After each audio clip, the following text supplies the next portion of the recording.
Perhaps the best-known contemporary defender of a moral argument, and indeed perhaps the best-known Christian apologist of the modern day, is William Lane Craig. He offers a simple and straightforward deductive argument for God's existence based upon moral realism. Craig formulates his argument as follows. 1. If God does not exist, objective moral values and duties do not exist. 2. Objective moral values and duties do exist. 3. Therefore, God exists. I have already expressed my skepticism with respect to the second premise. Craig doesn't typically attempt a sophisticated defense of this premise beyond a claim, rather presumptuously, that everyone already knows it to be true. But the problem is that objective values do exist, and deep down we all know it. In any case, what reason is there for thinking there are objective moral values? There must be a good argument for this. After all, there are no objective aesthetic values, quite plausibly, so Dr. Craig must give us an argument for saying there are objective moral ones. What is the argument? Well, it was striking, so I wrote it down. He said, there are objective moral values because deep down we know there are. That's it. That's the argument. Now, that may pass for an argument in Talbot Theological College. It may indeed pass for an argument in the White House. But, but this is Cambridge, and it doesn't pass for an argument here.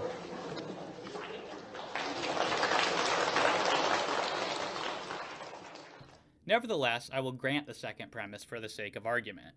But what reason is there to think that the first premise is true? Viewers need to understand how strong of a claim Craig is really making. His first premise entails not just that objective morality would be significantly different or unlikely given atheism. No, his first premise entails that there is no possible way for objective morality to exist at all given atheism. In defense of this premise, Craig writes, if God does not exist, then what is the foundation for moral values? More particularly, what is the basis for the value of human beings? If God does not exist, then it is difficult to see any reason to think that human beings are special or that their morality is objectively valid. But this is no defense of the first premise. This is just a question being posed to the atheist. Even if the atheist has no answer whatsoever to this question, it could merely remain an unanswered question. This would provide no grounds at all for concluding that only theism could explain moral facts. Moreover, notice how Craig has merely presupposed that moral facts need a basis. He does not attempt to justify that assumption at all. He just assumes that God would be able to explain the existence of moral facts. But he makes no attempt to explain how God is supposed to do this. So Craig does not even touch my first and second challenges, nor does he justify the first premise of his argument. As Wielenberg points out, this response reveals an assumption that underlies much of Craig's criticism of non-theistic approaches to moral realism.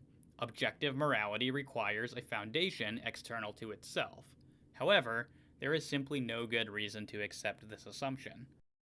Craig believes quite strongly that if God does not exist, then humans are just like animals. He says, On the atheistic view, human beings are just accidental byproducts of nature, which have evolved relatively recently on an infinitesimal speck of dust called the planet Earth, lost somewhere in a hostile and mindless universe in which are doomed to perish individually and collectively in a relatively short time. On atheism, I can't see any reason to think that human well-being is objectively good, any more than insect well-being or dog well-being or monkey well-being. On a naturalistic view, moral values are just the byproduct of biological evolution and social conditioning.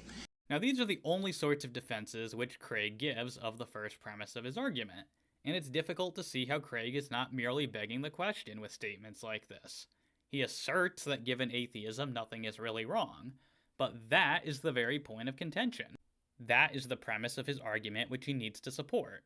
As James Fodor laments, uncharacteristically, Craig does not provide any clear or coherent argument in favor of his crucial premise that moral facts cannot be grounded outside of God. Raphael Lataster is even harsher, saying, Craig continues to doubt that objective morality could exist without God, failing to rule out the possibility, while also failing to demonstrate that objective morality would certainly exist with God. Craig will sometimes quote prominent atheists such as Richard Dawkins, Bertrand Russell, Michael Ruse, or Friedrich Nietzsche, who have thought that moral facts do not exist because they believe that God does not exist. Richard Dawkins' assessment of human worth may be depressing, but why, on atheism, is he mistaken when he says, there is at bottom no design, no purpose, no evil, no good, nothing but pointless indifference. We are machines for propagating DNA. It is every living object's sole reason for being. Michael Ruse, a noted philosopher of science, explains, the position of the modern evolutionist is that morality is a biological adaptation, no less than our hands and feet and teeth. Considered as a rationally justifiable set of claims about an objective something, ethics is illusory. I appreciate that when somebody says, love thy neighbor as thyself, they think they are referring above and beyond themselves. Nevertheless, such reference is truly without foundation. Morality is just an aid to survival and reproduction, and any deeper meaning is illusory. As the Russian writer Fyodor Dostoevsky rightly said, if there is no immortality, then all things are permitted. Now, as I said, this is a conclusion which is accepted by a great many atheist philosophers, such as Nietzsche, Russell, and Sartre. Though the conclusion is a painful one, these thinkers believe that honesty compels them to face it squarely. But Craig clearly has no problem disagreeing with these atheists on a great many other things, so why has he suddenly chosen to treat their opinions as so authoritative in this case? As Walter Sinnott-Armstrong points out, why should we believe that objective moral values depend on God? Because Russell, Ruse, and Nietzsche say so? But their claims are denied by many philosophers, atheists as well as theists. Even Russell and Ruse themselves denied these claims at other times in their careers, so Craig needs a reason to believe some authorities rather than others. Elsewhere, Sinnott-Armstrong says, theists often cite our old foe, if God is dead, everything is permitted. But why believe this? Just because Nietzsche or Ivan Karamazov said so? Theists think that Nietzsche and Ivan are wrong about almost everything else, so why agree with them on this point? Atheists do not have to agree with everything that other atheists say. But not only is the first premise of Craig's argument unjustified, it is almost certainly false. There are dozens of proposed non-theistic accounts of morality on offer, but Craig never does any of the heavy lifting to show that they are all impossible. If even one non-theistic account of moral realism is even possible, then the first premise of his argument is refuted. Craig takes a very dismissive attitude towards these non-theistic moral theories, saying, simply providing a list of alternative moral theories does nothing to show the theory's explanatory adequacy, that these are good theories or plausible theories. But that misses the point. The first premise of his argument does not say that God is the most plausible or most adequate explanation of moral values and duties. It says that God is the only possible explanation. This is a very strong claim, which requires that Craig do the legwork of showing that each and every actual and hypothetical non-theistic moral theory is logically impossible. I submit that Craig has not even begun to accomplish that task. As James Fodor says, if Craig wants to do what he describes as serious metaphysics, then he must engage with these theories and show why they cannot serve as a foundation for objective morality. Simply ignoring them demonstrates a lack of serious engagement with the literature, and thus critically undermines Craig's argument. Furthermore, it is not enough for Craig to argue that we don't have sufficient reason to believe that any particular such theory of morality is true, for this would be to make only an epistemological claim that he insists is irrelevant to his argument. Instead, he must demonstrate that none of these theories can provide a plausible foundation for objective moral facts. Since he makes no such effort to do so, I believe that Craig has given very little reason for accepting his crucial premise. To take Erik Wielenberg's moral Platonism as an example, there doesn't seem to be anything logically incoherent about saying that morality consists in a supervenience or making relation between abstract moral properties and particular states of affairs.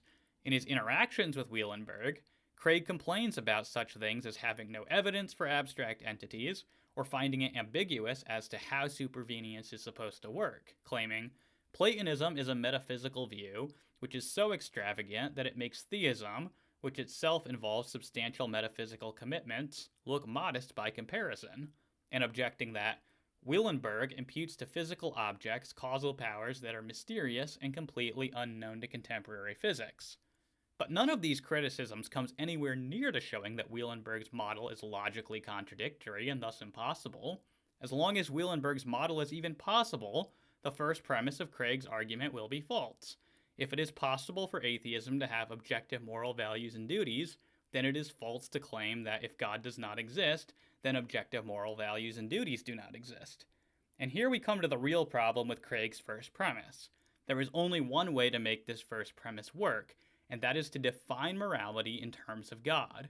If the first premise were modified to say, if God does not exist, then God-given moral values and duties do not exist, the premise would be necessarily true. But while such a move would render the first premise justified, it would do so at the cost of making the argument patently question-begging. As Raphael Lataster points out, I also think that a more evidentially justified form of the first premise would read, if God does not exist, God-given morality does not exist. This altered first premise seems rather obvious and insignificant, while also rendering the argument logically invalid. If the second premise were similarly altered as to make the argument logically valid once more, Craig's hope of procuring evidence to justify his second premise vanishes. Rather than needing to complete the already difficult task of providing the evidence for objective morality, Craig would need to prove the existence of God-given morality, when it is not even known that God exists. That God exists is the conclusion of the argument, after all. It will be quite the challenge for Craig to proceed without resorting to tautological or circular reasoning. It looks as though Craig's version of the moral argument will only succeed at the cost of becoming a circular argument, and that alone should provide the apologist with sufficient reason to avoid it. Craig's moral argument fails all four of the challenges which I have put forth for a moral argument.